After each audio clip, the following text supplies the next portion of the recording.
మీకుండే చట్టాల గురించి మీకు వీళ్ళకి ఏమేమి చెప్తారు? నంబర్స్ 100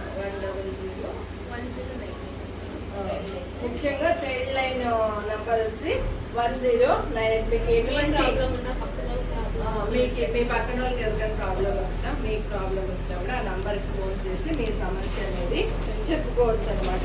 పోషక విలువలు నెక్స్ట్ మీరు మంచి ఆహారం తీసుకోవాల. పొద్దున్నే దబా ఫుడ్ తినకుండా కాలేజీకి వెళ్ళిపోయేది అట్లా చేయకూడదు.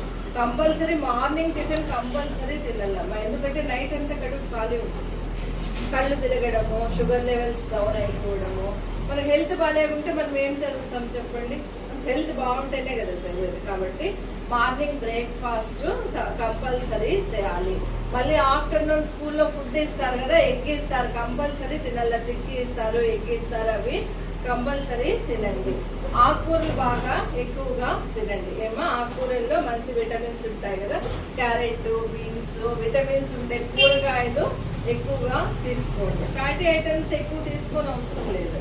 ముఖ్యంగా వెజిటేబుల్స్, ఆకుకూరలు, ఇంకా మీకు నాన్ వెజ్ ఇష్టమైతే ఎగ్, ఇవన్నీ కూడా మంచి ఫుడ్ తినాలి. అర్థమైందమ్మా?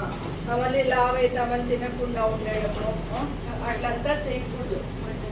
వాటర్ ఇప్పుడు ఇంకైతే సమ్మర్ కదా, వాటర్ బాగా తాగలమ్మా. ఇంకా ఏం చెప్తానో డాక్టర్స్ అంతా గంటకి కంపల్సరీ నీళ్లు తాగల. తాగుతున్నారా మీరు చెప్పండి? గంటకి ఒక గ్లాస్ నీళ్ళు తాగేసేయాలమ్మా. మీరు అట్లా ఎండలో పోయినారంటే వడదెబ్బ తగిలి చనిపోయే అవకాశం కూడా ఉంది. బయటికి పోతే గొడుగులు తీసుకొని పోండి. ఏదైనా అవసరం లేకుంటే పోదండి. అవసరం ఉందనుకో అంబ్రెల్లా కంపల్సరీగా క్యారీ చేయండి. వాటర్ బాటిల్ కంపల్సరీగా క్యారీ చేయండి. మన ఎమ్మెల్యే బాలకృష్ణ కూడా చెప్తున్నారు, స్టూడెంట్స్ అందరికీ చెప్పండి గంటకి నీళ్లు తాగమని. ఇంట్లో ఉంటే పేరెంట్స్ గంటకి నీళ్లు ఇవ్వండి పిల్లలకి.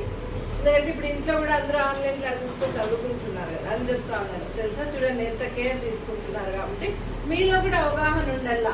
మీరే మీ పేరెంట్స్కి చెప్పాలా, మమ్మీ నీళ్ళు తాగు, నువ్వు నీళ్ళు సరిగ్గా తాగడం లేదు నువ్వు అంటే. మీ మదర్ ఆరోగ్యం చూసుకోవడం కూడా మీ బాధ్యత కదా. మనం ఎప్పుడైనా చూసుకున్నామా చెప్పండి? ఎవరైనా చెప్పండి. మీ మమ్మీ మీకు పెడతా ఉంది, మీ మమ్మీ తినిందా లేదా అని ఎప్పుడైనా ఆలోచించినారా ఎవరైనా? కాబట్టి ఇవన్నీ కూడా ఇంతవరకు మనకు తెలియదు, ఇప్పుడు తెలిసినాయి. కాబట్టి ఇప్పటి నుండి కూడా మీ అమ్మ గురించి, నిన్న మదర్స్ డే అయిపోయింది కదా, ఊరికి హ్యాపీ మదర్స్ డే చెప్పడం కాదు, మీ మదర్ మీకు ఎంత చేస్తుందో ఒకసారి గమనించండి.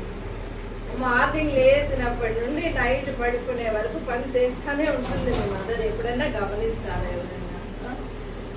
ఎప్పుడు టీవీ చూడడము